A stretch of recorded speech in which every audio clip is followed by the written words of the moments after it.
നമസ്കാരം. Skyland address presents face this question with me Rekha Menon. ഇന്ന് എൻ്റെ കൂടെ ഇരിക്കുന്ന ആൾക്ക് യാതൊരു ഇൻട്രൊഡക്ഷനും ആവശ്യമില്ല. എന്നാലും എനിക്ക് എൻ്റെ സന്തോഷത്തിന് ഞാനൊരു കാര്യം പറഞ്ഞോട്ടെ. കേരളം കണി കണ്ട് ഉണരുന്ന മുണ്ടുടുത്ത മാധ്യമ വിപ്ലവം ശ്രീകണ്ഠൻ നായർ സാർ. നമസ്കാരം. എങ്ങനെയാണ്? കൂടെയുണ്ട്. രേഖ സുഖമായിരിക്കുന്നു? സുഖമായിട്ടിരിക്കുന്നു സാർ. നമ്മള് 2 കൊല്ലം മുമ്പാണ് നമ്മൾ ഇതേ സ്ഥലത്ത് നമുക്ക് വലിയ മാറ്റങ്ങളൊന്നും ഇല്ല. 2 കൊല്ലം നമ്മുടെ നമ്പർ എല്ലാം പഴയതാ അല്ലേ? ഫോൺ നമ്പരും ഒന്ന് തന്നെ, പഴയ നമ്പരും എല്ലാം പഴയത്. ഒന്നാ. ഒരു കാര്യം ചോദിച്ചില്ലേ, ഈ ഒരു ചിങ്ങമാസത്തിലാണ് നമ്മളിപ്പോ ഈ ഒരു സംസാരം. അപ്പൊ വെച്ചെങ്കിൽ ഓണം, ചിങ്ങം, 24/7 എപ്പോൾ നോക്കിയാലും താങ്കൾ മാധ്യമ പ്രവർത്തനമായിട്ട് ന്യൂസിലും പുറത്തും ഒക്കെ ഉണ്ട്.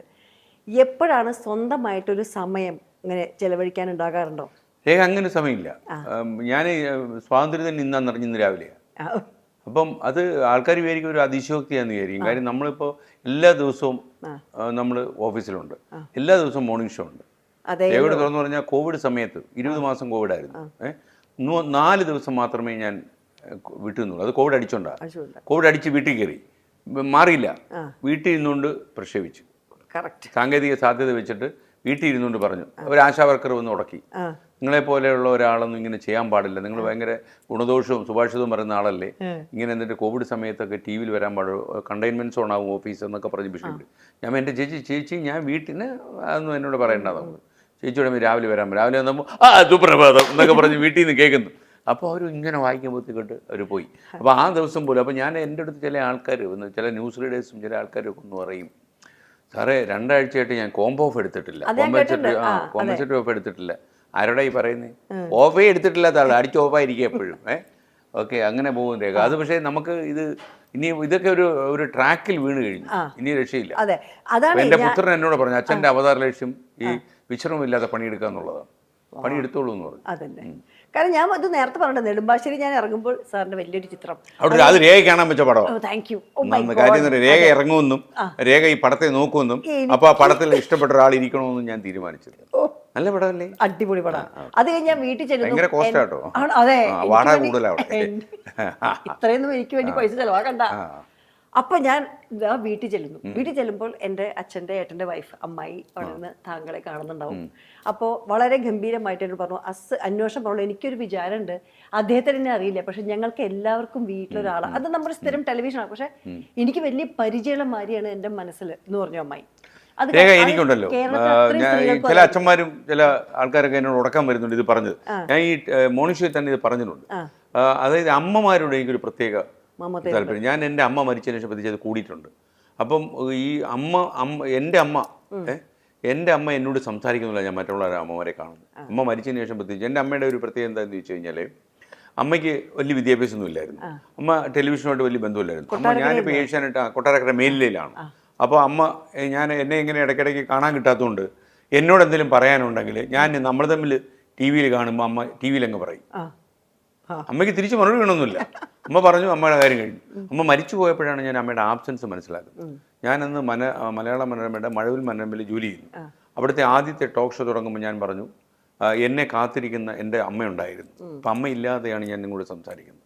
അപ്പം ഒരു മലയാളി എഴുതി, പെറ്റമ്മയെ വിറ്റ് കാശാക്കരുതടാ. കാരണം മലയാളിയുടെ മനോഭാവമാണ്. അപ്പം ഞാൻ രേഖയോട് തുറന്നു പറഞ്ഞു കഴിഞ്ഞാൽ, ഞാൻ ഈ നമ്മുടെ വയനാട് മുണ്ടക്കൈ ചൂരൽമല ദുരന്തം ഉണ്ടായപ്പോഴേ ആ ചൂരൽമലയിലെ ഈ ശ്മശാനത്തിൻ്റെ അവിടെ നിൽക്കുകയായിരുന്നു. കവളപ്പാറയാണ് അത് ഉള്ളത്. കവളപ്പാറ നിൽക്കുന്ന സമയത്ത് ദൂരെ നിൽക്കുന്ന ഒരമ്മ ഇങ്ങനെ വേണ്ട കരയുന്നു. നമ്മുടെ ഫ്രെയിമിലേക്ക് ഔട്ടാണ്. ഞാൻ അമ്മ ഇങ്ങനെ കൈയാട്ടി പിടിച്ചു. അപ്പോൾ അമ്മ വരുന്നില്ല. ഞാൻ അങ്ങോട്ട് ചെന്നു. ചെന്നാൽ ഞാൻ അമ്മ എന്തിനാ കരയുന്നത് എന്ന് ചോദിച്ചു. ഞാൻ വിചാരിച്ചു അമ്മയുടെ ആരെങ്കിലും അവിടെ മരിച്ചിട്ടുണ്ടാവും എന്ന് ഞാൻ കരുതി. അപ്പോൾ അമ്മ പറഞ്ഞു, മോനെ, കവളപ്പാറയിൽ എൻ്റെ എല്ലാം നഷ്ടപ്പെട്ടു, വീടും പോയി കുടിയും പോയി എല്ലാം പോയി. അപ്പോൾ എനിക്ക് ഒരു വീട് നിർമ്മിച്ചു തരുമെന്ന് പലരും പറഞ്ഞു. ഒന്നും സംഭവിച്ചില്ല, ഇത് അടുത്ത ദുരന്തം ഉണ്ടായി. ഇപ്പം അവരുടെ വീടിൻ്റെ കാര്യം എല്ലാവരും പറയുന്നു. ഞാൻ പറഞ്ഞു, അമ്മ ഇനി കരയണ്ട, അമ്മയ്ക്കൊരു വീടുണ്ടായിരിക്കും എന്ന് പറഞ്ഞു. വയനാട്ടിൽ അമ്മയുടെ വീട് ഉയരുന്നുണ്ട്. ഈ ഓണം ആകുമ്പം അമ്മയ്ക്ക് വീട് കൊടുക്കും. അപ്പോൾ ഞാൻ പറയാം, ആ അമ്മയുടെ കണ്ണീര് വെച്ചിട്ട് ഇങ്ങോട്ട് കടന്നു വരാൻ എനിക്ക് തോന്നിയില്ല. അപ്പോൾ അത് മാത്രമല്ല, ഈ ചില സമയത്തൊക്കെ ഈ സ്ത്രീജനങ്ങൾ എന്നോട് കാണിക്കുന്ന ആഭിമുഖ്യം ഈ മോശക്കോടന്മാരായ ഭർത്താക്കന്മാർക്ക് വലിയ ബുദ്ധിമുട്ടുണ്ടായിട്ടുണ്ട് കേട്ടോ. ഒരു പരസ്പരം എക്സ്പ്രസീവ് വരുന്ന സമയത്ത് ഞാൻ ഇങ്ങനെ വളരെ സീരിയസ് ആയിട്ട് ഇന്ത്യ കണ്ടുപിടിച്ച ആളെന്നുള്ള നിലയിൽ പേപ്പറൊക്കെ വായിച്ചുകൊണ്ടിരിക്കുക. വായിച്ചുകൊണ്ടിരിക്കുമ്പോൾ എതിരെ ഇരിക്കുന്ന ഒരു ഹസ്ബൻഡ് എന്ന് ഒരു ഒന്നൊന്നര ഹസ്ബൻഡാണ്. പുള്ളി ജനിച്ചത് തന്നെ ഹസ്ബൻഡ് ആവാനാണ് നമുക്ക് തോന്നുന്നത്. പുള്ളി ഇങ്ങനെ ഇരുന്ന് എന്നെ ഇങ്ങനെ നോക്കുന്നുണ്ട്, ബോർ എന്നുള്ളതായി എന്നെ കാണുന്നുണ്ട്. അപ്പം ഞാൻ ഒരു ചെറിയ ചിരിയോടായിരിക്കും. ഈ ചിരിയൊന്നും ഞങ്ങൾക്ക് തീരെ സുഖമില്ല, കഷായം കുടിച്ചോണ്ടിരിക്കുക എൻ്റെ ചിരി കാണും. എന്നിട്ട് ഭാര്യയെ ബാക്ക് ചെയ്യുന്നുണ്ട്, ചിരിക്കുന്നുണ്ട്. പുള്ളിക്ക് എന്നോടൊന്ന് സംസാരിക്കണം, അതാണ് പ്രശ്നം. ഭർത്താവിൻ്റെ ചെവിയിൽ എന്തോ പറഞ്ഞു എന്നൊക്കെ പറഞ്ഞ് പുള്ളി എന്തോ സ്ത്രീധനവും കിട്ടിയില്ല, പുള്ളി എന്തൊക്കെയോ ചോദിക്കുന്നുണ്ട് പുള്ളിയോട്. സ്ത്രീധനം കിട്ടി ഇപ്പോൾ ഇവനെ പരിചയപ്പെടണമെന്നാണ് പറയുന്നത് എന്നൊക്കെ പറഞ്ഞു. അത് കഴിഞ്ഞ് പുള്ളി ബാത്റൂമിൽ പോയി. ഭാര്യ ഒരു കോംപ്ലിമെൻ്റ് കൊടുത്തു. പുള്ളി ബോറന്ന. ഞാൻ പതുക്കെ ഇപ്പം ഡിവോഴ്സിലെത്തും, എന്നോട് സാറിനോട് ഞാനൊന്ന് സംസാരിക്കണമെന്ന്, വേറെ പണിയൊന്നുമില്ല എന്ന് ചോദിച്ചു. സംഭവം പുള്ളിയുടെ ആംഗിൾ അത് കറക്റ്റാണ്. എന്തിനാണ് ആവശ്യമില്ലാത്ത ആൾക്കാരെ പരിചയപ്പെടുന്നത്? അതൊക്കെ അപകടം. പക്ഷെ അത് കഴിഞ്ഞ് പുള്ളി ബോറം വരുന്നുണ്ടോ കേട്ടോ എന്ന് പറഞ്ഞ് പുള്ളി കടന്നു പോയി. പുള്ളി മാത്രമല്ല, ഞങ്ങൾ 4-5 മണിക്കൂർ ഒന്നിച്ചുണ്ടായിരുന്നു. പുള്ളി കമാന്ന് മിണ്ടണമല്ലോ. അപ്പം ഞാൻ ഇറങ്ങാൻ നേരത്ത് ഒരു ബഹുമാനം എന്നുള്ള, ചേട്ടാ എന്തുവാ ഞാൻ ഇറങ്ങുകയാണേ, ഇറങ്ങുന്നത് ഞാൻ എന്താ വേണം? ചേട്ടാ ഇതെന്ത് ചേട്ടാ, ചേട്ടൻ എവിടെ വീട്? കർണാടകത്തിലാണോ? പുള്ളി ഇങ്ങനെ ഒരു നോട്ടം നോക്കിയല്ലേ. ഞാൻ നോക്കിയാൽ ആരോഗ്യമുണ്ട്, അഭിമാനത്തെക്കാൾ വലുത് ആരോഗ്യം തന്നെ. ആർക്കെങ്കിലും ശ്രീകണ്ഠൻ നായർ ഒരാളെ കണ്ടിട്ട് മനസ്സിലാവാണ്ടിരുന്നുണ്ടോ കേരളത്തിൽ? ഉണ്ടല്ലേ? അയ്യോ, ഒരാൾ നമ്മൾ അതൊരു ഫ്ലൈറ്റ് വെച്ച് കഴിഞ്ഞാൽ ഞാൻ ഇയാൾ എന്നെ മനസ്സിലാക്കുന്ന പറഞ്ഞപ്പോൾ ഇയാളെ ഒന്ന് ശ്രദ്ധ തേടാൻ വേണ്ടി പലതും ശ്രമിച്ചു. നമ്മുടെ തൃശ്ശൂർ റേഡിയോ നിലയത്തിൽ CP രാജശേഖരൻ്റെ ശബ്ദം കേട്ടിട്ടുണ്ടോ? നല്ല സൂപ്പർ ശബ്ദമായിരുന്നു. കോളേജ് കുമാരികൾക്ക് വലിയ പ്രിയമായിരുന്നു ഇങ്ങനെ ശബ്ദം. അപ്പോൾ ഞങ്ങൾ യുവാണി ചേട്ടനായിരുന്നു അവിടെ. അപ്പോൾ അതേ യുവാണിയിൽ നിന്ന് മാറിയിട്ട് ഞാനാണ് പിന്നെ യുവാണി ചേട്ടനായിട്ട് വന്നത്. അപ്പോൾ എൻ്റെ ശബ്ദം ഈ പുറത്ത് കട്ടിട്ട് ഉറയ്ക്കുന്നുള്ള സംഭവമല്ല. ആൾക്കാർ ഈ ചേട്ടനെ ഞാൻ കേട്ടോ, എന്ത് ശബ്ദമായാലും മരങ്ങോടൻ നിർത്തിച്ച് പൊക്കൂടെ എന്നൊക്കെ പറഞ്ഞ് കത്ത് വരാൻ റഷീദ് ചക്കരപ്പാടം പോലെ അന്ന് റേഡിയോയിൽ പ്രസിദ്ധനായ ശ്രോതാവുണ്ട്, പുള്ളിയൊക്കെ എഴുതിക്കൊണ്ടുവന്നു. അങ്ങനെ ചക്കരപ്പാടമൊക്കെ എഴുതിയിട്ട് നമ്മൾ മാറുന്നില്ല.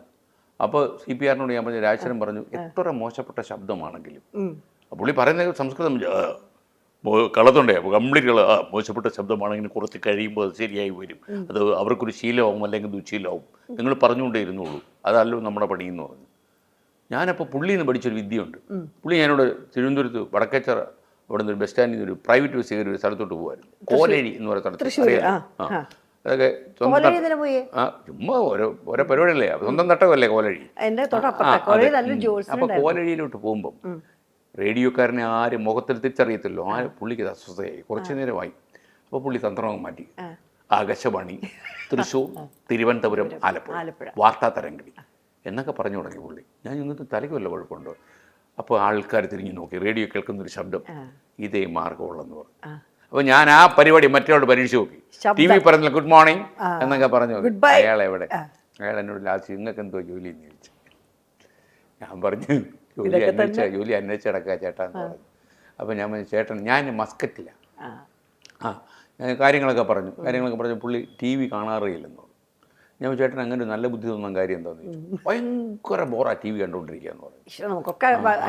ഞാൻ പറഞ്ഞു, അപ്പം നമ്മളെ കാണാൻ കണ്ടത് പുള്ളി ചീത്ത വിളിച്ചെന്നെ. ഞാൻ സത്യത്തിൽ രക്ഷപ്പെട്ടത്. അപ്പോൾ ഞാൻ ഇതുവരെ അപ്പോൾ TV കണ്ടിട്ടില്ലേ? ഞാൻ ഈ ദൂരദർശൻ പണ്ട് കണ്ടിട്ടുണ്ട്.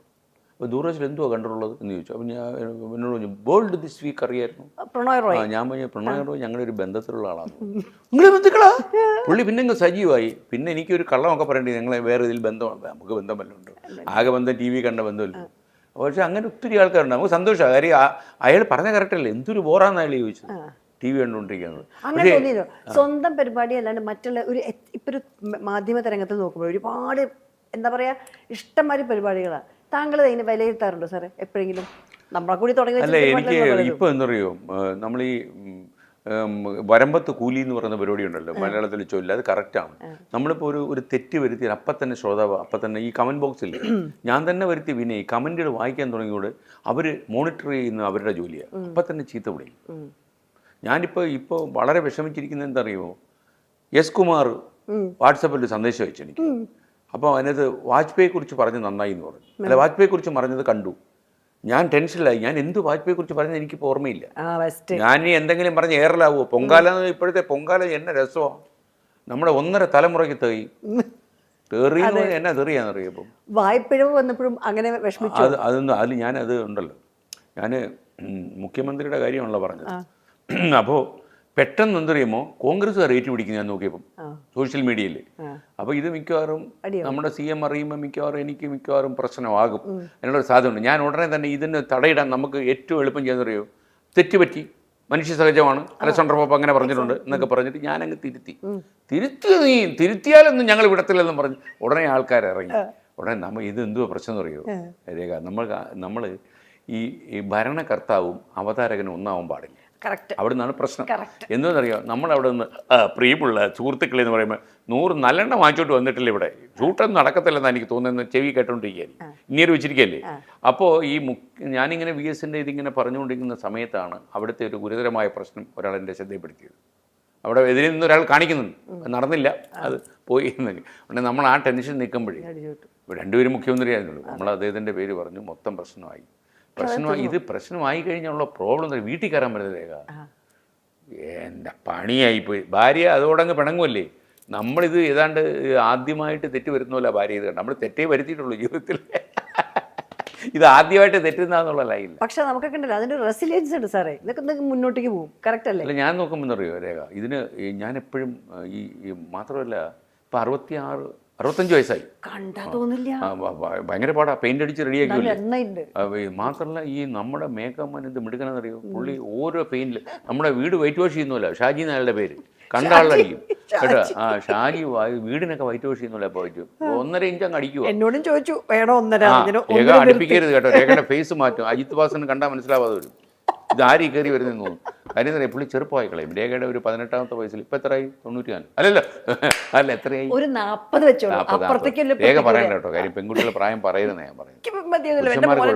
ഞാൻ രജനീകാന്ത് ഫാനാണ്. രജനീകാന്ത് അതിന്റെ പ്രായം പറയാറുണ്ട്. അതുകൊണ്ട് ഞാൻ അദ്ദേഹത്തിന്റെ ആധാർ കാർഡാ പ്രശ്നം. അപ്പം ഞാൻ ഈ പ്രായമൊക്കെ ഇങ്ങനെ പറഞ്ഞു ഒരു ദിവസത്തില് മോഹൻലാൽ എൻ്റെ 1 വർഷം ജൂനിയർ ആണെന്ന് പറഞ്ഞു. അതേ അറിഞ്ഞിട്ടുണ്ടോ എന്നെ ചീത്ത വിളിച്ചെന്നെ? പ്രായം കണക്കൂട്ടി എടുക്കും ആൾക്കാർ. മോഹൻലാലിനെ അങ്ങനെ 60-ാം പിറന്നാൾ നമ്മളെല്ലാവരും ആഘോഷിച്ചു. അല്ലേ, പിറന്നാളെങ്കിലും പ്രായം കൃത്യമായിട്ട് ഇപ്പോഴും അറിയത്തില്ല ആൾക്കാർ. കാരണം അദ്ദേഹം എന്ന് പറഞ്ഞാൽ സൂപ്പറായിട്ടല്ലേ ഇറങ്ങുന്നത്, കുട്ടപ്പനായിട്ട് ഇറങ്ങുന്നത്. അതുകൊണ്ട് കുതിര ഉണ്ടാക്കുന്നത്. അപ്പോൾ അതുകൊണ്ട് ഒരു പ്രശ്നമില്ല, ഒരു പ്രോബ്ലം ഇല്ല. അല്ല, നമ്മളെ ഒരു ജൂനിയറാണ് എന്ന് പറഞ്ഞു ഒക്കെ പറയുന്നുണ്ട്. അത് പ്രശ്നം. അതെ, സാധാരണ നിലയിൽ ഇപ്പോൾ ഞാൻ പറയാം, ഒരു ചിങ്ങമാസത്തേക്ക് ഞാൻ ഒരു അവലോകനം പറയുകയാണ്. ഈ കൊല്ലം കഴിഞ്ഞു, നമ്മുടെ കർക്കിടക മാസം കഴിഞ്ഞ് നമ്മൾ ചിങ്ങമാസത്തിലേക്ക് എത്തുമ്പോൾ താങ്കൾ യൂഷ്വലി മാധ്യമം മാറ്റി വെച്ചിട്ട് നമുക്കൊരു ന്യൂ ഇയർ ആണല്ലോ, അങ്ങനെ എന്തെങ്കിലും മനസ്സിൽ നല്ല ഓർമ്മകളുണ്ടോ? രേഖ, എനിക്ക് ചെറിയോ, ഞാൻ ഒരു നാട്ടിൻപുറത്ത് ജനിച്ചോളുന്നു അറിയാലോ. ചെമ്മൺപാതയും കേട്ടോ, എന്തോ ചരൽവാരിയിരുന്നുള്ള മഴയൊക്കെ പെയ്യുന്ന ഒരു സാധാരണ ഗ്രാമമാണ് കേട്ടോ. നമുക്ക് തോടും പുഴയും ഒക്കെ ഉണ്ട്. അപ്പോൾ ഈയിടയ്ക്ക് എനിക്കൊരു സ്വാർത്ഥത വന്ന് ഒരു കുഴപ്പത്തിൽ ചാടിയിട്ടുണ്ട്. ഞാൻ TV-യിൽ പറഞ്ഞു, ഈ മേലില എന്ന് പറയുന്ന ഗ്രാമം എന്ന് പറയുന്നത് നിള പോലുള്ള നദികളും ഒക്കെ ഉള്ള സ്ഥലമാണെന്ന് പറഞ്ഞു. ലിമനിൽ ഒരു സംഘം കാറ് പിടിച്ച് അവിടെ ചെന്നു. മേലിലെ നിള കാണാനായിട്ട്. അവിടെ ചെറിയൊരു തോടേ ഉള്ളൂ. അവർ ഈത്ത വിളിച്ച് കാണുന്നുള്ള ഉറപ്പല്ലേ. അപ്പോൾ പക്ഷേ ഇത് ടൂറിസ്റ്റ്, ഞാൻ പറഞ്ഞ അവിടെ ഹോട്ടലുകളൊക്കെ പണിഞ്ഞാലേ നല്ല ഫ്രെയിംസാണ്, സിനിമയൊക്കെ ഷൂട്ട് ചെയ്യാം. മുത്തരംകുന്ന് ബി അവിടെ ഷൂട്ട് ചെയ്തത് ആ സ്ഥലത്താണ്. അപ്പോൾ ഈ അവിടെ ഒന്ന് ഞാൻ യഥാർത്ഥത്തിൽ കൊട്ടാരക്കര ബസ് സ്റ്റാൻഡിൽ നിൽക്കുമായിരുന്നു. മുത്താരംകുന്നിയുടെ ഷൂട്ട്. മുകേഷിന്റെ ഫസ്റ്റ് പടം. ഫസ്റ്റ് പടമാണോ സെക്കൻഡ് പടമാണോ പുള്ളി? അപ്പോൾ മുകേഷ് കോളേജിൽ എൻ്റെ ജൂനിയറായിരുന്നു. അപ്പോൾ മുത്താരംകുന്ന്, ഞാനിന്ന് കേരള കോളേജിലെ മാഷ കേട്ടോ. മുത്താരംകുന്ന് ബിയോയുടെ ഷൂട്ട് നടക്കുകയാണ്. അപ്പോൾ കൊട്ടാരക്കര ബസ് സ്റ്റാൻഡിൽ ഒരു മനുഷ്യൻ നിൽക്കുന്നു. അതിങ്ങനെ പല വണ്ടിയുടെ ബോർഡ് നോക്കിച്ചിട്ട് എന്തോ മനസ്സിലാവായിക്ക പോലെ നിൽക്കുന്നു. അപ്പോൾ ഞാൻ ചോദിച്ചത് മലയാളം അറിയാത്ത വല്ലവരും ആണോ? ഞാൻ ചോദിച്ചു എങ്ങോട്ട് പോകാനാ എന്ന് ചോദിച്ചു. അപ്പോൾ അദ്ദേഹത്തിന് എറണാകുളത്ത് പോകണം. ഞാൻ വണ്ടി വന്നിട്ടില്ല, ഇപ്പോൾ ഒരു വണ്ടി വരും. എന്തോ നമ്മുടെ പേര് ശ്രീനിവാസൻ, നടൻ ശ്രീനിവാസനായിരുന്നു അത്. അപ്പോൾ അങ്ങനെ അദ്ദേഹത്തിൻ്റെയൊക്കെ ചെറിയ കാലവാത് കേട്ടോ. അപ്പോൾ പിന്നെ ശ്രീനിയേട്ടൻ ആയി, നമുക്ക് അടുപ്പമായി. ശ്രീനിവാസൻ മലയാള സിനിമയിലെ ഏറ്റവും വലിയ ജഗജില്ലിയായി. അത് കാലം പോയി. അപ്പോൾ ഈ മുത്താരംകുന്ന് PO സിനിമ വന്നപ്പോൾ ഒരു തൃശ്ശൂർ രാഗം തിയേറ്റർ അറിയാലോ. ഈ രാഗം തിയേറ്ററിൽ ഈ സിനിമ വന്നു. ഞാനിന്ന് കോളേജിലെ മാഷ. ഈ മാഷന്മാർ രാത്രി ചീട്ടളി കഴിയുമ്പോൾ മാഷന്മാർ നേരെ സിനിമ സെക്കൻഡ് ഷോയ്ക്ക് പോകും. ഞാൻ ഹോസ്റ്റലായിരുന്നു. ഇപ്പോൾ കുട്ടികളുടെ കൂടെ ആയിരുന്നു. നമ്മൾ കുട്ടിയാണല്ലോ ഒന്ന്. അപ്പോൾ കുട്ടികളുടെ കൂടെ ഇങ്ങനെ വരാതെ. കാരണം അറിയാമോ, ഈ കുട്ടികളുടെ കൂടെ നമ്മൾ ബക്കറ്റും ഒക്കെ പിടിച്ച് ടോയ്ലറ്റിലും ഒക്കെ പോകുമ്പോണ്ടല്ലോ, നമുക്ക് പ്രായമേ ഫീൽ ചെയ്യത്തില്ല. അവരും ബക്കറ്റും പിടിച്ചോണ്ട് പോകും, നമ്മളും ബക്കറ്റും പിടിച്ചോണ്ട് പോകും. എക്സാക്ട്ലി നമ്മൾ കുട്ടിയാവും കേട്ടോ. കുട്ടിയത്തെ ഒത്തിരി കൂടും. അപ്പോൾ ഞാൻ അപ്പോൾ അവിടെ യുവമാർ പോയെന്താണെന്ന് അറിയാം, മുത്താരംകുന്ന് ബി സിനിമ കാണാൻ പോയത്. പോയിട്ട് പ്രായമായ ഓരോരുത്തരും സ്ക്രീനിൽ കാണുമ്പോൾ ഇവർ പറയും ശ്രീകണ്ഠൻ്റെ അച്ഛനാ. ഒരു 40 അച്ഛന്മാരെയാവും ഒരു ഫിക്സ് ചെയ്തു. എൻ്റെ അച്ഛതി അഭിനയിച്ചിട്ടില്ല. പക്ഷേ യുവമാർ ഓരോരുത്തരെ കാണും, ശ്രീകണ്ഠൻ്റെ അച്ഛൻ വരുന്നു. ഞാൻ പിന്നെ സിബിയോട് ഒരു പറഞ്ഞു, ആ സിനിമ ഒരു കാലത്തും നിങ്ങൾ മറന്നാലും ഞാൻ മറക്കത്തില്ല. എനിക്ക് 26 അച്ഛന്മാരെ ഫിക്സ് ചെയ്ത സിനിമയാണ് എന്ന് ഞാൻ പുള്ളിയോട് പറഞ്ഞു. പക്ഷേ അത് ഭയങ്കര സൂപ്പർ ഹിറ്റ് ആയാലും ഇപ്പം അത് ഇടയ്ക്ക് ആഘോഷമൊക്കെ വന്നു. ഒരു പക്ഷേ സിബി മലയിലും ഭയങ്കര ബ്രേക്ക് കൊടുത്ത സിനിമ. അങ്ങനെ ഫസ്റ്റ് ഫിലിമാണ്. 40 വർഷം ആഘോഷിച്ച ആ സിനിമ. ഓക്കെ. ഞങ്ങളുടെ നാട്ടിലുള്ള ആൾക്കാരൊക്കെ മാത്രമല്ല അന്ന് ആ സിനിമയുടെ കൂടെ എനിക്കൊന്ന് ഒരു ചെറിയൊരു ജോലിക്ക് മേക്കപ്പ് അങ്ങനത്തെ പരിപാടിക്ക് വന്ന ഒരാൾ അവിടെ കണ്ട് കല്യാണം കുറിച്ച് അവിടെ കൂടി. പുള്ളി പിന്നെ പോയിട്ടില്ല, സിനിമയും വിട്ടതാവും. നല്ല നാടാണല്ലോ ആ നിങ്ങളുടെ. കൊള്ളാം. രേഖവണയൊന്നും അവിടെ പോകണം, പക്ഷെ മറ്റേ അറ്റംപ്റ്റ് ചെയ്യണം. ഞാൻ പറഞ്ഞ മറ്റേ കാര്യം അറ്റംപ്റ്റ് ചെയ്യണം. അതെ, കാര്യം മോനൊക്കെ ഇപ്പോൾ സിനിമയൊക്കെ പിടിച്ചു തുടങ്ങി. അതെ. മോനെങ്ങനെ സിനിമയിലായോ? സിനിമ ഒരു ഷോർട്ട് ഫിലിം ചെയ്തു, നന്നായി പോയി. അവനെ വഴി പിടിച്ച് നടത്തിയോ? വഴി പിടിച്ച് കുറച്ച് ഉപദേശിക്കരുത് പുതിയ പിള്ളേർ, ചീത്ത പറയും. തിരിച്ച് ഉപദേശിക്കുവാൻ അവനെ ഫിലിം സ്കൂളിൽ വിട്ട് പഠിപ്പിച്ചു. ഇപ്പൊ ഒരു സ്ക്രീൻ എവിടെ പഠിച്ചത്? വിസ്ലിംഗ് വുഡ്സിലാണ്. വിസ്ലിംഗ് വുഡ്സിലാണ് പഠിച്ചത്. അപ്പൊ അവന്റെ സിനിമ ഞാൻ ഇൻഡസ്ട്രിയെ കുറിച്ച് ഡയറക്ടേഴ്സിനെ അവനെ ഒന്ന് കാണാതിരിക്കും. തീർച്ചയായിട്ടും. മോഹൻലാൽ ഞങ്ങളുടെ റിപ്പോർട്ടോട് പറഞ്ഞത് നിനക്ക് ഞാൻ വെച്ചിട്ടുണ്ടോ? കേട്ടില്ലേ, നിനക്ക് ഞാൻ വെച്ചിട്ടുണ്ട്. അത് മറ്റത് അടിച്ചപ്പോ അല്ലേ? പക്ഷേ പുള്ളി വാങ്ങാമനസ്കനായി അതിനകത്ത്. അതെ, സംസാരിച്ചു. ഇവനെ സംസാരിച്ചു. അവന് ഭയങ്കര ഷോക്കായി. ഞാൻ അവനോട് പറയടാ, മോഹൻലാലിനോട് കയറി കളിച്ചാൽ നീ ഭൂമണ്ഡലത്തിൽ കാണത്തില്ല, എനിക്കറിയാം. അദ്ദേഹത്തിന്റെ ഫാൻസിലിടന്ന് ഊതിയാൽ മതി, നീ പറന്നു പോകുന്നു പറഞ്ഞു. ആകെ ടെൻഷനായി. അവൻ ഉറക്കം അറിയാൻ. അവന്റെ പ്രഷർ, അവൻ ഇത് പലയിടത്തും കൊണ്ട് തട്ടിയിട്ടുണ്ട്. ഈ തട്ടിയത് മോഹൻലാലിനെ നാട്ടുകാർ അറിഞ്ഞു. കാര്യം ഇത് ഈ കോലി പിടിച്ചിറങ്ങൂലേ രാവിലെ. ഒന്ന് കുറച്ചു നേരം ആകുമ്പോൾ ഈ കണ്ണൊക്കെ വല്ലാതാവുമല്ലോ. അവരെ കുഴപ്പമില്ല. അപ്പൊ വീട്ടിലെ കാര്യങ്ങൾ പറഞ്ഞോണ്ടിരിക്കുന്നു. ആ രേഖ ബൈ ഈ കോഫി ഇരുന്ന് തണുക്കുന്നു, കുടിച്ചോളൂ. ഇനി ഇവിടെ വന്നിട്ട് ഷൂട്ട് നടക്കുന്നതിനിടെ കോഫി കുടിച്ചില്ല. Okay, thank you sir. അതാ ഞാൻ ചോദിക്കട്ടെ, വീടിനെ പറ്റി ചോദിക്കട്ടെ. ഓർമ്മയിലുള്ള ഇപ്പൊ ഈ അമ്മ കൂടെയുള്ള ആ വീടിനെ പറ്റി ഒന്ന് പറയാമോ? രേഖ, നമ്മൾ വളരെ, ഞാൻ പറഞ്ഞില്ലേ, നാട്ടുമ്പുറത്ത് അച്ഛന് ചെറിയൊരു റേഷൻ കടയൊക്കെ ആയിരുന്നു. അപ്പം ഞാനും യഥാർത്ഥത്തിൽ ഈ റേഷൻ കടയിൽ ഇരുന്നാണ് അവിടുത്തെ അരിത്തമെറ്റീസിലാണ് വളർന്നത്. ശരിക്കും ഒരു 7ാം ക്ലാസ്സിൽ പഠിക്കുമ്പോൾ ഞാൻ ഗോതമ്പിയാകൻ്റെ മേളിക്കരുതാണ്. പിന്നെ ഇറങ്ങിയപ്പോൾ 2ാം വർഷം MA ആയി. ഇത്രയും വർഷം അവിടെ ഇരുന്നു. മാത്രമല്ല ഏറ്റവും കൂടുതൽ റേഷനറിയുടെ കണക്ക് വേഗത്തിൽ കൂട്ടാൻ പറ്റുന്ന ഞങ്ങളുടെ പഞ്ചായത്ത് പ്രതിഭ ഞാനായിരുന്നു. പഞ്ചായത്ത് പ്രതിഭ. പിന്നെ 2 ഉണ്ടാകും. ഞാൻ രേഖയോട് ഞാൻ പറഞ്ഞു തന്നു. ഒന്ന്, ഈ മണ്ണെണ്ണ ബാരലിൽ നിന്ന് അതിവേഗം മണ്ണെണ്ണ പിടിക്കുന്നത് ഒരാൾ. അപ്പോൾ ഞാൻ ഈ മണ്ണെണ്ണ പിടിക്കുമ്പോൾ കുറച്ച് മണ്ണെണ്ണ എൻ്റെ ഉള്ളിലാവും. എപ്പോഴും എൻ്റെ ഉള്ളിൽ കുറച്ച് മണ്ണെണ്ണ ഉണ്ടാവും. അപ്പോൾ ഇത് കണ്ടിട്ട് എൻ്റെ അപ്പുറത്ത് ഗോവിന്ദപിള്ള റേഷൻ കടയുണ്ട്. അപ്പോൾ ചേട്ടൻ, മോനെ നീ നന്നായി മണ്ണെണ്ണ പിടിക്കുന്നുള്ളൂ, എങ്കിൽ ഇവിടെ കൂടെ നീ പിടിച്ചോന്ന് പറഞ്ഞു. അപ്പോൾ അവിടുത്തെ മണ്ണെണ്ണ ഞാനായിരുന്നു പിടിക്കുന്നത്. പിന്നെ ഞാൻ പഠിച്ചൊരു സാധനം എന്ന് വെച്ചാൽ അത് പഞ്ചായത്ത് പ്രതിഭയായിരുന്നു. ഈ ഹിന്ദു പത്രത്തിൽ കുമ്പിള് കുത്താൻ, പഞ്ചസാര കൊടുക്കാനേ വളരെ വേഗത്തിൽ കുമ്പിള് കുത്താൻ, അതിന് ഞാൻ പ്രതിഭയായിരുന്നു. അങ്ങനെ ജീവിച്ചു. അത് പത്രം അവിടെ തുടങ്ങി. പിന്നെ മാത്രമല്ല എൻ്റെ അച്ഛനെ അവിടെ നാട്ടിൽ അറിയപ്പെട്ടുന്നത് ആകാശവാണി എന്നായിരുന്നു. കാരണം എന്താ പറയുക, അച്ഛൻ രാവിലെ വന്നിട്ട്, അച്ഛൻ ഈ വീട്ടിലിരിക്കാൻ താല്പര്യമില്ലായിരുന്നു. അന്ന് ഈ ഭാര്യ വിരോധം നാട്ടിൽ പോപ്പുലറാണ്. പുള്ളി രാവിലെ ഇറങ്ങിയിട്ട് ഇങ്ങനെ ജംഗ്ഷനിൽ വന്നിട്ട് 25 പേരെ, പുള്ളിക്ക് ശ്രോതാക്കളുണ്ട്, ഇതിനെ കൂട്ടിയിരുത്തിട്ട് പുള്ളി ഇങ്ങനെ വാർത്ത വായിക്കും പത്രത്തിൽ. എല്ലാവർക്കും പത്രം വായിച്ചു കൊടുക്കുമ്പോൾ പുള്ളി ഇപ്പോൾ ഇങ്ങനെ വായിക്കും, അഫ്ഗാനിസ്ഥാനിൽ സോവിയറ്റ് യൂണിയൻ ഇടപെട്ടു. എവിളി നീ ഇടപെടാത്ത, നീ അയാൾ അങ്ങോട്ട് ചെല്ലാത്ത കാര്യമുണ്ട്. പുള്ളി കമൻ്റ് കൂടെ ഉണ്ട്. അങ്ങനെ ഞാൻ ജസ്റ്റ് മിനിറ്റ് അതല്ലേ, അതാണ് അതിൻ്റെ കാര്യം. ഈ കമൻറ്റിൻ്റെ സ്കോപ്പ് ഞാൻ അച്ഛനെന്നാണ് മനസ്സിലാക്കുക. എല്ലാവരും ചിരിക്കുകയും ചെയ്യും. കാര്യം എല്ലാത്തിനും ഒരു കമൻ്റ് ഉണ്ട്. അപ്പോൾ ഇപ്പോൾ കരുണാകരൻ സപ്തതി ആഘോഷിക്കും. പിന്നെ ഇനി അതുകൊണ്ട് ഈ നാട്ടിനെന്ത് ഗുണം വരാനാ എന്ന് അച്ഛൻ ചോദിക്കും. അച്ഛൻ്റെ ഒരു സാമൂഹ്യ വിമർശകനാണ്, കരുണാകര ഭക്തനായിരുന്നു കേട്ടോ, പക്ക കോൺഗ്രസ്. അപ്പോൾ വീട് എങ്ങനെയായിരുന്നു അന്നത്തെ? വീട്ടിൽ എപ്പോഴും പോയിരിക്കുന്ന ഒരു സ്ഥലം? എൻ്റെ ഒരു ചെറിയ വീടായിരുന്നു. ഇപ്പോഴല്ലേ നമുക്ക് ഈ ഫ്ലാറ്റ് സമുച്ചയമൊക്കെ വന്നു, സ്കൈലൈനൊക്കെ ഫ്ലാറ്റ് ഉണ്ടല്ലോ. അപ്പോൾ നമ്മുടെ ചെറിയൊരു വീട്ടിൽ എന്നെ ഏറ്റവും പേടിപ്പിച്ചിരുന്നറിയും ഈ ചെറിയ വീട്ടിൽ കഴിയുമ്പോൾ. ഈ സ്കൈലൈൻ നിർമ്മിക്കുന്ന വീട്ടിൽ അത് ആ അസുഖമില്ല. പാമ്പ്.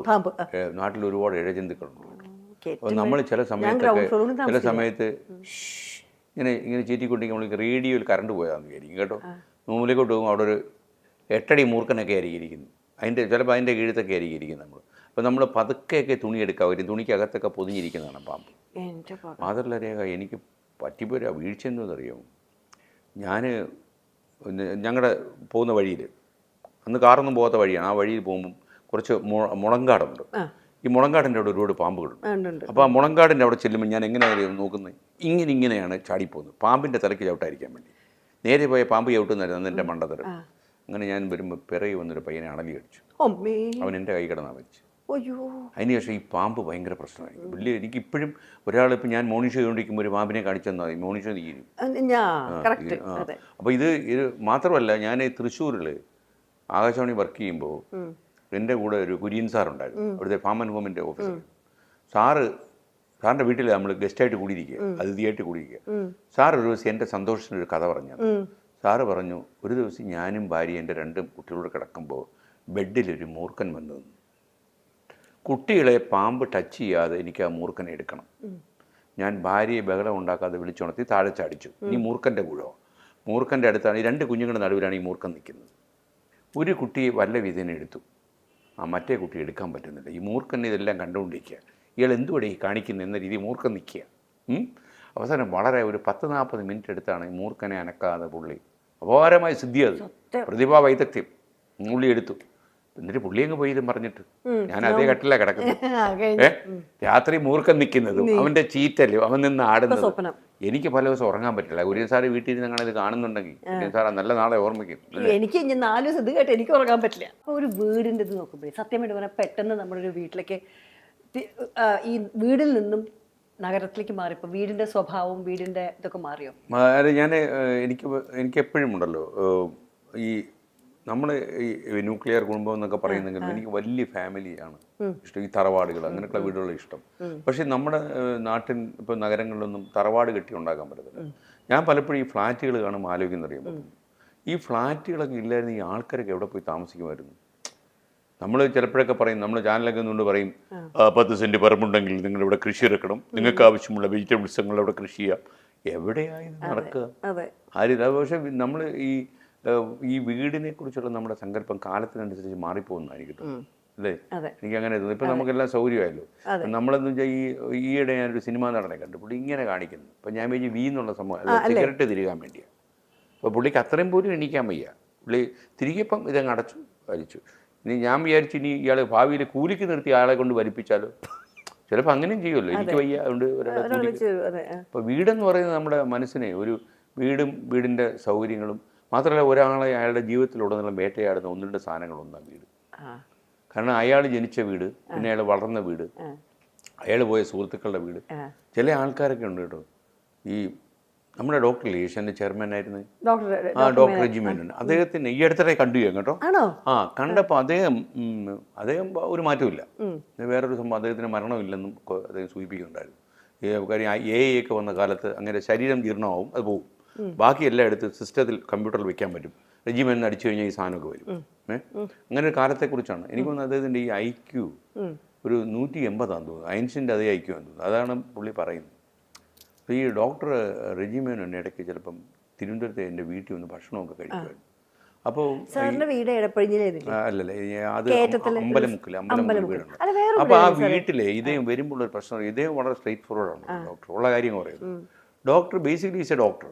അപ്പോൾ അദ്ദേഹം അതുകൊണ്ട് കാര്യങ്ങൾ തുറന്നു പറയും. അപ്പോൾ അദ്ദേഹം വീട്ടിൽ വരുമ്പോൾ ഈ പൊടിയൊക്കെ ഉണ്ടോ വീട്ടിൽ നിന്ന് അപ്പോൾ ഈ ഡോക്ടർ വരുന്നെന്നുള്ള അയൽവാസികൾ എങ്ങനെ മനസ്സിലാക്കുന്നത്? 2 ദിവസം മുമ്പ് എന്നെ എൻ്റെ ഭാര്യ അടിച്ചു വാരി തുടങ്ങും. ഈ ഡോക്ടർ വരവെങ്കിൽ ഒരു 1.5 വരവാണ്. അപ്പോൾ ഡോക്ടർ ഡസ്റ്റ് ഇരിക്കുന്നല്ലോ എന്നൊക്കെ പറയും. സ്ത്രീകൾക്ക് ഇതൊക്കെ കേൾക്കും, അത് ഡോക്ടർ ആലോചിച്ചിട്ടില്ല. അവരിതെന്ത് പാടുപെട്ടാതെ പൊടിയൊക്കെ ആണ്, പൊടിയന്മാരാണ് ഈ കൊണ്ട് താമസിക്കുന്നതൊക്കെ പറയും. പക്ഷേ ഡോക്ടർ അങ്ങനെ ഒരാളാണ്. അപ്പോൾ ഈ പൊടിയൊന്നും ഇല്ലാത്ത വീട്ടിലല്ലേ നമ്മളിപ്പോൾ താമസിക്കുന്നത്, പൊടിയും കാറ്റും ഒന്നുമില്ല. പക്ഷെ പഴയ വീട്ടിൽ നിന്ന് എന്തെങ്കിലും ഒരു കോൺസെപ്റ്റ് നമ്മൾ ഇപ്പോൾ താമസിക്കുന്ന വീട്ടിലേക്ക് കൊണ്ടുവരണമെങ്കിൽ എന്തായിരിക്കും? അപ്പം എനിക്ക് തോന്നുന്നത് ഈ വീടിൻ്റെ തറവാടുത്ത് വളരെ പ്രധാനപ്പെട്ട ഒരു കാര്യം. മാത്രമല്ല എനിക്ക് സ്കൈലൈൻ മാത്രമല്ല, മിക്ക ഫ്ലാറ്റ് നിർമ്മാതാക്കളും ഈ ഒരുപാട് വെളിച്ചം കയറുന്ന ഇതൊക്കെയല്ലേ ഉണ്ടാക്കുന്നത്. കാരണം നമുക്ക് ഒരു വീട്ടിലേക്ക് അവിടെ ലിവിങ് റൂമിലേക്ക് കയറി ഒരുപാട് വെളിച്ചം വേണം, വലിപ്പം ഉണ്ടെന്ന് ഫീൽ ചെയ്യണം. വലിപ്പം ഇല്ലെങ്കിലും കുഴപ്പമില്ല, വലിപ്പം ഉണ്ടെന്ന് ഫീൽ ചെയ്യണം. പിന്നെ വീട്ടിൽ ഒരുപാട് ഫോട്ടോ വെച്ച് ആൾക്കാർ നശിപ്പിക്കുക, അത് ഫ്ലാറ്റിലില്ലല്ലോ. നമ്മൾ ഈ ഓരോ വീട്ടിലും ചെല്ലുമ്പം നമുക്ക് ചോദിക്കേണ്ടി വരും, ഇദ്ദേഹം മരിച്ചതാണോ ജീവനോടുണ്ടോ? എൻ്റെ വീട്ടിൽ അങ്ങനെ എൻ്റെ ഫോട്ടോ മാത്രമേ ഉള്ളൂ. അതേ ഉള്ളൂ. അപ്പം രേഖയുടെ കാര്യത്തിൽ ആരും ചോദിക്കില്ല, ഈ ഇതിലേക്ക് സ്ക്രീനിലൊക്കെ തരുന്നുണ്ട്. അല്ലെങ്കിൽ നമ്മളിങ്ങനെ നോക്കിയിട്ട് വലിയ നമ്മൾ വരുത്തി ചേർത്തൊരു ദുഃഖം ഉണ്ട്. അപ്പം കേട്ടോ, ഇങ്ങനെ ഇപ്പോഴും ഉണ്ടോ, പുള്ളി അടുത്ത മുറി ഇരിപ്പുണ്ട് എന്ന് പറയുമ്പോഴാണ് നമ്മൾ ഞെട്ടിപ്പോകുന്നത്. കറക്റ്റ് അല്ലേ? പക്ഷെ ഇപ്പോൾ അങ്ങനത്തെ ഒരു വീട്ടിലേക്ക് തിരിച്ചു പോകുന്ന ഒരു ഓണം എങ്ങനെയായിരുന്നു സാധാരണ?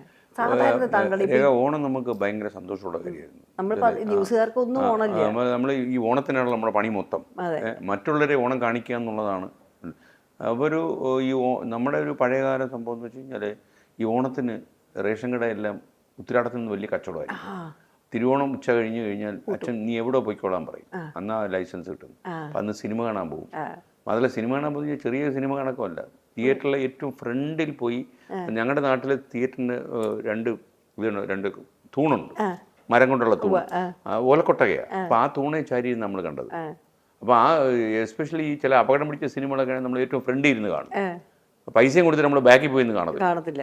അങ്ങനെ നമ്മുടെ ഒരു സുഹൃത്തിൻ്റെ തിയേറ്ററാണ് അത്. രേഖയ്ക്കറിയാം, പി എ തങ്ങൾ എന്നൊരാളുണ്ട്, ചേട്ടത്തി എന്നുള്ള സിനിമയൊക്കെ എടുത്ത് അങ്ങനെ തിയേറ്റർ അത്. അപ്പോൾ ഈ അവിടുത്തെ ഷബീർ എന്ന് പറയുന്ന കക്ഷി അങ്ങനെ മകൻ എൻ്റെ സുഹൃത്താണ്. അപ്പോൾ ഓസിന് കണ്ടു തുടങ്ങി അവിടെ സിനിമ, പൈസ കൊടുക്കണ്ട. അപ്പോൾ ഞാൻ അവൻ്റെ ഏറ്റവും വലിയ ക്ലാസ്സിൽ അവൻ കയറ്റിയെടുത്തു തന്നെ. അങ്ങനെ ഇരുത്തിയപ്പോൾ ഒരു ദിവസം അപ്പോൾ അവിടെ ഈ വെളിച്ചം ഇൻ്റർവെൽ വെളിച്ചം വീഴും, എല്ലാവരും ഫ്രണ്ടിലോട്ട് നോക്കും, ഫ്രണ്ടിരിക്കും, എല്ലാം ബാക്കിലോട്ട് നോക്കും. ഏതാണ്ട് അവിടെ എന്തോ ഉഴുന്നോടെ വിൽക്കാൻ വെച്ചേക്കുന്ന പോലെ ഇങ്ങനെ നോക്കും. അങ്ങനെ നോക്കിയതിൻ്റെ ഇടയിൽ എൻ്റെ അച്ഛൻ ഇരിക്കുന്നത് ഞാൻ നോക്കി. ഞാൻ അന്ന് നിർത്തി അവൻ്റെ തിയേറ്ററിലെ പരിപാടി. കാര്യം എന്നറിയും, അച്ഛൻ തറ ടിക്കറ്റ് എടുത്തിരിക്കുന്നു, ഞാൻ മറ്റേ ക്ലാസ്. ഞാൻ ഓസ നാടകക്കാരുണ്ടല്ലോ, നമ്മൾ കാശ് കൊടുത്ത് കാണുന്നല്ലേ ആൾ വിചാരിക്കും. അപ്പം നമ്മൾ പരമ ഓസ, ഒറ്റത്തവണ പോലും കാശ് കൊടുത്തവനെ വൃത്തികേടാക്കിയിട്ടില്ല. അപ്പോൾ ഞാൻ അന്ന് നിർത്തി. പക്ഷേ ആ സിനിമ എന്ന് പറഞ്ഞു കഴിഞ്ഞാൽ അവിടെ, പക്ഷേ തിക്കുറി ചേട്ടൻ കുറേ കാലം കഴിഞ്ഞ് കണ്ടപ്പോൾ എന്നോട് പറഞ്ഞു, അവിടെ ഞാനാ തിയേറ്ററിൽ വന്നിട്ടുണ്ടെന്ന് പറഞ്ഞു കേട്ടോ. അവിടെ വന്നിട്ടുണ്ട് പുള്ളിക്കാരൻ. അപ്പോൾ ചേട്ടാ അവിടെ പി എ തങ്ങൾ എന്ന് പറഞ്ഞാലേ അങ്ങനെ ഒരു അത്ഭുതം എന്താണെന്ന് വെച്ച് കഴിഞ്ഞാൽ, അങ്ങനെ പ്രേം നസീറുമായിട്ട് ഭയങ്കര അടുപ്പമുള്ളതാണ്, എം ജി ആറുമായിട്ട് ഭയങ്കര അടുപ്പമുള്ളത്. നേരെ മകളുടെ കല്യാണത്തിന് എം ജി ആർ അയച്ച സാരിയൊക്കെ ഉണ്ടായിരുന്നു. പിന്നെ മാത്രമല്ല പണ്ടത്തെ ലോറാന്നി എവിടെയെന്നുള്ള സിനിമയിലെ നായി ഉഷാറാണി, അവരവിടെ ഒരു അപകടത്തിൽപ്പെട്ട് ബ്രദർ മരിച്ചു പോവുകയും ചെയ്തു, പുനലൂറിൽ മരിച്ചു പോയി. ഇവിടെ കല്യാണത്തിന് വന്ന അന്ന് സിനിമാ താരങ്ങളൊക്കെ അവിടെ റോഡിൽ നടക്കുന്നതാണ്, പ്രണയത്തിനെ പോലുള്ളത്. നമ്മൾ എന്തോ പരിപാടി. അപ്പോൾ എല്ലാവരും ബി എ തങ്ങളെ കാണാൻ വന്നു. നമ്മളിപ്പം പറയേ എൻ്റെ ഒരു സ്പേസ്, ഇപ്പൊ താമസിക്കുന്ന വീട്ടിൽ അങ്ങനത്തെ ഒരു സ്പേസ് ഉണ്ടോ? ഞാൻ മീ ടൈം.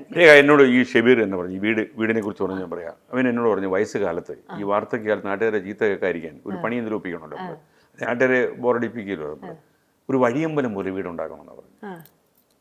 അവൻ്റെ കോൺസെപ്റ്റ് എന്ന് പറഞ്ഞാൽ ഫ്രണ്ടെല്ലാം അങ്ങ് തുറന്നു കിടക്കുക, ഈ ഡോറ് ഒക്കെ ഉണ്ടെങ്കിലും ഡോറ് ഉപയോഗത്തിലില്ല. പിന്നെ അവിടെ 2 ജോലിക്കാരി നമ്മൾ കാശ് കൊടുത്ത് വയ്ക്കുക.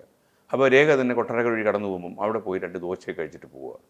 വഴിയമ്പലം എന്ന് പേരിട്ടാൽ മതി. അപ്പോൾ ഞാൻ പറഞ്ഞു, ഇതൊക്കെ നോക്കി നടന്നത്, അത് ഞാൻ പോയി നോക്കിയിരുന്നോളാം. ഉള്ളത് പറഞ്ഞാണോ അത് അവന് വട്ടായോ എന്ന് എനിക്ക് സംശയം. അവൻ അങ്ങനെ ഒരു വീടിനെ കുറിച്ചാണ് എനിക്കും ആലോചിച്ചപ്പോൾ രസമെന്ന് തോന്നുന്നു. കാര്യം നമ്മളവിടെ കയറി വീശറിയൊക്കെ എടുത്ത് വീശിക്കൊണ്ടിരിക്കുമ്പോൾ അടുക്കളയിൽ 2 ദോശയും ചായയൊക്കെ വരുന്നു.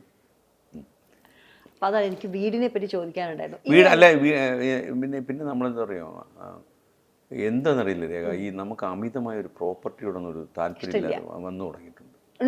അങ്ങനെ വന്നതെന്ന് വെച്ചാൽ അങ്ങനെയൊന്നും ഒരു, എനിക്ക് തോന്നുന്നറിയുമ്പോൾ നമ്മൾ ഈ രജനീകാന്ത് ഹിമാലയ സാധനങ്ങളിൽ പോകില്ലേ, അതുപോലെ ഈ ചെറിയ ഏതെങ്കിലും മല കണ്ടുപിടിച്ച് അതിൻ്റെ താഴെ എനിക്കും പോകണമെന്നുണ്ട്. അപ്പോൾ ഹിമാലയം വരെ പോകാൻ പറ്റത്തില്ല. തമിഴ്നാട്ടിൽ കുറേ ഉണ്ട് ഉണ്ടല്ലേ, അവിടെ കാണാൻ പോകും.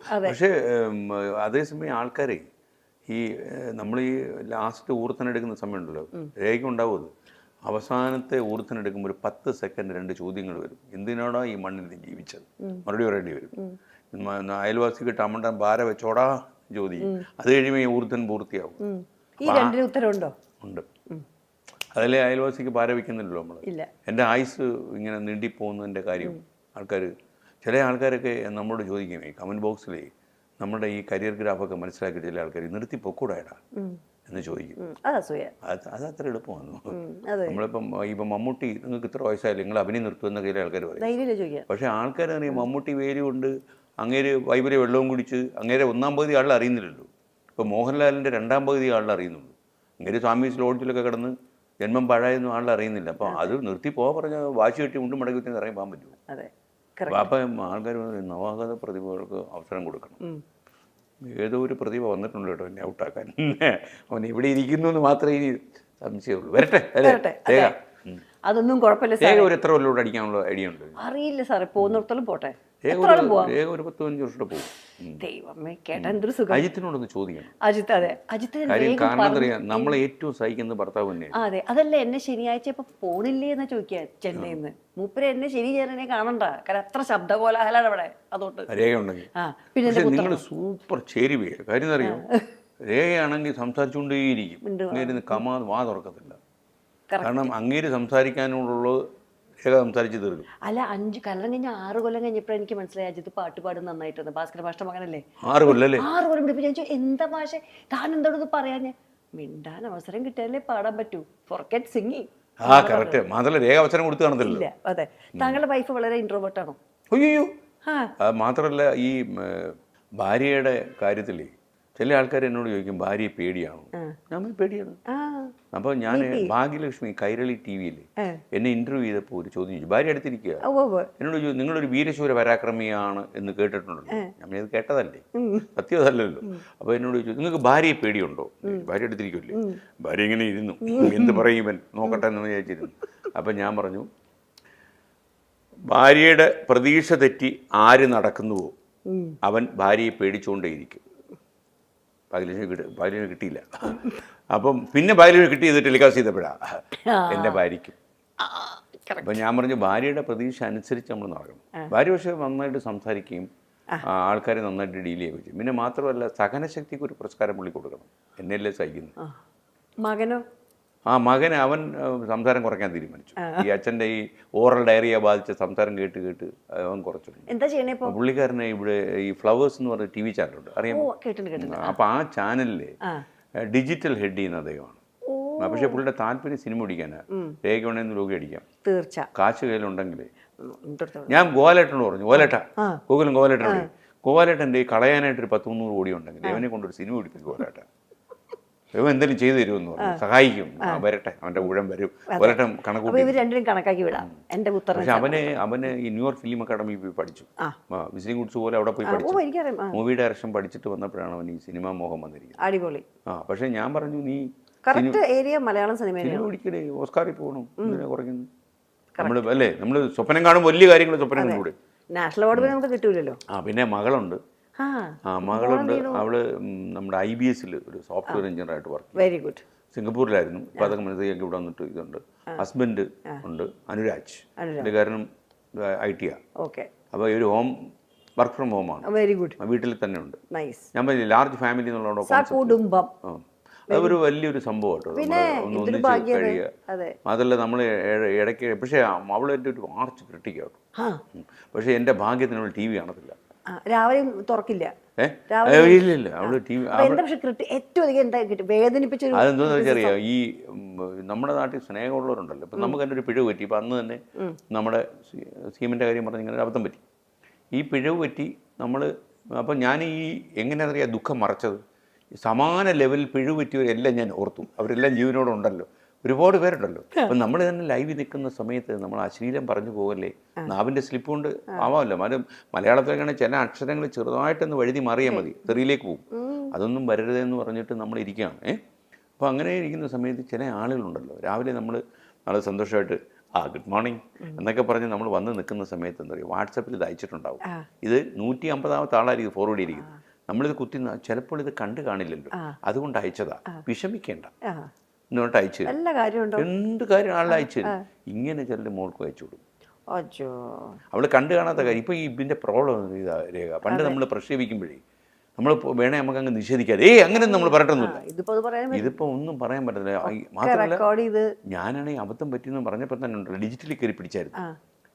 പിടിച്ചിട്ട് ഞാൻ പറഞ്ഞു അത് പ്രൈവറ്റ് ആക്കി വെക്കാൻ പറഞ്ഞു. വീഡിയോ പുത്രനെ വിളിച്ചോട്ടെ പറഞ്ഞു. അബദ്ധം പറ്റി, വീഡിയോ അവൻ ഹെഡാണേ ഉള്ള ഗുണമാണ്. അവനെ ഓടി പടച്ച് വന്നപ്പോഴത്തേന് ഇത് 10-20,000 പേരെ കയ്യിലായിപ്പോയി. അപ്പം അവൻ പ്രൈവറ്റ് ആക്കി വെച്ചു. ഞാൻ പറഞ്ഞു നമ്മൾ പ്രൈവറ്റ് ആക്കി തന്നെ മിച്ചം, നാട്ടുകാരെല്ലാം കാണും. പക്ഷേ ഞാൻ അതിന് ശേഷം CM-നെ നേരിട്ട് കണ്ടായിരുന്നു. CM-നോട് ഞാൻ ലോകത്തെ കുറേ കാര്യങ്ങൾ പറഞ്ഞു. ഇതൊഴിച്ച് CM എന്നോട് ചോദിച്ചത്.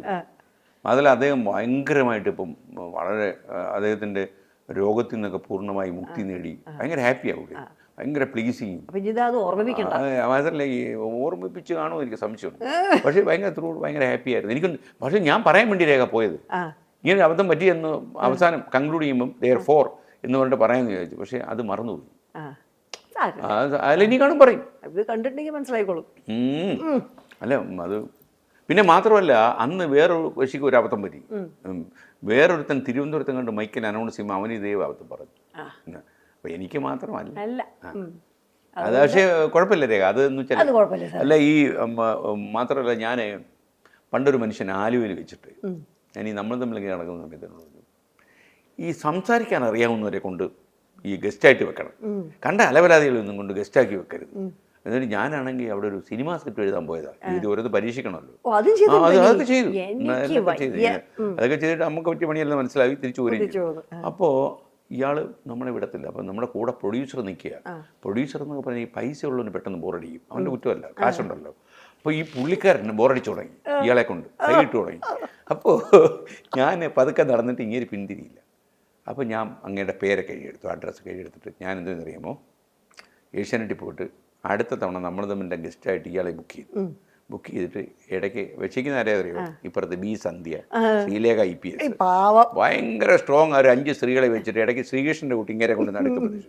ഇങ്ങനെ ഒറ്റ വാചകം പറയാൻ പറ്റില്ല, വാ തുറക്കാൻ പറ്റില്ല. ഇങ്ങനെ വിറച്ചുപോയി. ഇവരെ നോക്കുമ്പോൾ ശ്രീലേഖ IPS കംപ്ലീറ്റ് പ്രശ്നമായി. അത് കഴിഞ്ഞ് എന്നോട് പറഞ്ഞു, ഇത് ഭയങ്കര പാടല്ലേ സംസാരിക്കാൻ. ഞാൻ ആലുവ പാലത്തിൻ്റെ ഉപയോഗിച്ച് പറഞ്ഞില്ലായിരുന്നു നല്ല ഗസ്റ്റിനെ കൊണ്ടുവരാൻ. ഞാൻ മനസ്സിലാക്കി ഒരു നവാഗത പ്രതിഭയെ കിട്ടിയതെന്ന് കൊണ്ടുവച്ചതാ. എന്താ സംസാരിക്കാൻ നീ ചോദിച്ചു. പാവം വല്ലാതായി പോയി. എന്നിട്ട് സാധു മനുഷ്യൻ വല്ലാതായി പോയി. പിന്നെ ഞാൻ നോക്കി ഇദ്ദേഹത്തിൻ്റെ പേരെഴുതി കാണിക്കണ്ടേ, എഴുതി കാണിക്കാൻ വേണ്ടി ഒന്നും പറഞ്ഞിട്ടില്ലല്ലോ പുള്ളി. അപ്പോൾ വെറുതെ ഫോട്ടോ വെച്ചിട്ട് നമുക്ക് കാണിക്കാൻ പറ്റില്ല, മുഖസാക്ഷി എഴുതി കാണിക്കാൻ പറ്റില്ലല്ലോ. അപ്പോൾ അതുകൊണ്ട് ഞാൻ പറഞ്ഞു, ഈ ക്യാമറ നോക്കി ഞാൻ പറയുന്ന വാചകം തെറ്റുകൂടാതെ പറയാൻ പറഞ്ഞു. അങ്ങനെ 6 തവണ എടുത്ത് 6 ടേക്കിൽ അത് പൂർത്തിയാക്കി. അത് തന്നെ 4 റേഞ്ചിൽ എടുക്കേണ്ടി വന്നു, കാര്യം 4 തവണയും തെറ്റിച്ചു. അപ്പോൾ ഓരോ വാക്ക് പറയുമ്പോൾ ഓരോ റേഞ്ചായിരുന്നു. അങ്ങനെ ടെലികാസ്റ്റ് ചെയ്തു. പിന്നെ പുള്ളി ഇപ്പോൾ ഉണ്ടല്ലോ എന്നോട് പറഞ്ഞു, ഞാൻ ജീവിതത്തിൽ പിന്നെ ഇത് ആരോടും പറഞ്ഞിട്ടില്ല. നല്ല മനുഷ്യനാണ്. അപ്പൊ അങ്ങനെ എന്താ പറയുക, ഇപ്പൊ സച്ചിൻ അടിക്കുമ്പോൾ ആൾക്കാർ നന്നായിട്ട് അടിച്ചു കാര്യം കാണിയായിട്ടിരിക്കുമല്ലേ, നമ്മൾ അടിക്കാൻ കയറി നോക്കണം. അതന്നെ അത്ര എളുപ്പമല്ലല്ലോ. ഒരിക്കലും ഒരു how tough is an umpiring ഞാൻ ചോദിച്ചു വെങ്കട്ടരാഘവനിൽ, പഴയ അമ്പയർ. അപ്പോൾ അദ്ദേഹം പറഞ്ഞു, വേറെ ഒന്നും വേണ്ട, 42 ഡിഗ്രി ചെന്നൈയിൽ ആ സ്റ്റേഡിയത്തിൽ വന്ന് അവിടെ പോയി നിൽക്കുക. അത് കഴിഞ്ഞ് ഒരാൾ ബോൾ ചെയ്യുമ്പോൾ അതും കാണണം, ഔട്ടാണോ നോ ബോളാണോ, എന്താ പറയുക, ബോളിൻ്റെ ലെങ്ത് ഒന്ന് കണ്ടുപിടിക്കാനൊക്കെ fracture of a second. If അതിൽ മേലെ ചൂടും പറയാൻ എളുപ്പമാണ് എല്ലാവർക്കും. അതെനിക്ക് അല്ല പിന്നെന്താ പറയുക രേഖ, നമ്മളിന്ന് അവർ ഒരുപാട് പ്രതീക്ഷ വയ്ക്കും. ഇപ്പം മോഹൻലാലിൻ്റെ സിനിമ ഇറങ്ങുന്നില്ല, ഓവർ എക്സ്പെക്ടേഷൻ ആയിരിക്കും. അപ്പം നമ്മളങ്ങോട്ട് വന്ന് നിൽക്കുമ്പോഴേ ആൾക്കാർ ഇന്ന് ഇയാൾ നല്ല കുറച്ച് കാര്യങ്ങൾ പറയും, ഇയാൾ ചിരിക്കും, ഇയാൾ ഡാൻസ് കളിക്കും, ഇയാൾ പാട്ട് പാടും. ഇത് തെറ്റിക്കുമ്പോഴേ അവർക്ക് പ്രശ്നം. അതേസമയം എനിക്കൊരു കൊച്ചു ലൈസൻസ് അവർ തന്നിട്ടുണ്ട്. ലൈസൻസ് ഉണ്ട് അല്ലേ? സത്യമാണ് സാർ. ഈ പ്രാവശ്യം എന്നോട് പറഞ്ഞു ഇന്ന് കോഴിക്കോട്ടേക്ക് പോകണം അത്യാവശ്യമാണെന്ന് പറഞ്ഞു. പക്ഷെ എനിക്ക് വേണ്ടി ഇവിടെ തിരിച്ചു വന്നതിൽ താങ്ക് യു സോ മച്ച്. അല്ല രേഖ, ഞാൻ എന്താ പറയുമോ, രേഖ ഒരു വീരശൂര പരാക്രമിയാണ്. ഇപ്പോൾ ഫാമിലി ടെലി ക്വിസ്, അല്ലാത്ത ക്വിസ് മാത്രമല്ല. ഇപ്പം തന്നെ ഈ രേഖയുടെ ക്വിസ് ഇല്ലാത്തതിൻ്റെ ഒരു പ്രശ്നമുണ്ട്. എന്താ അറിയോ, ഇപ്പോൾ വന്ന ആൾ ഫാമിലി ടെലി ക്വിസ് എന്നാണ് പറയുന്നത്. ക്വിസ് പറഞ്ഞ പോലെ ആൾക്കാർ ഇതായി. രേഖ ഉണ്ടായിരുന്നെങ്കിലുണ്ടല്ലോ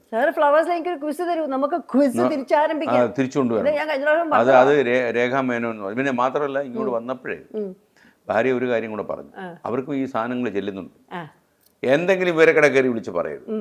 അതല്ല ഞാനേ രേഖ, ഇപ്പം ഞാൻ ഈ നമ്മുടെ നാവ് ഇഴയ്ക്കാൻ തുടങ്ങിയപ്പോഴേ ഞാൻ കുറച്ചുകൂടെ ഒന്ന് കൺട്രോൾ ചെയ്യാൻ തുടങ്ങി, ഒരു ആത്മനിയന്ത്രണം കുറച്ച്. പക്ഷെ ഭയങ്കര അൺനാച്ചുറലാവുന്നു.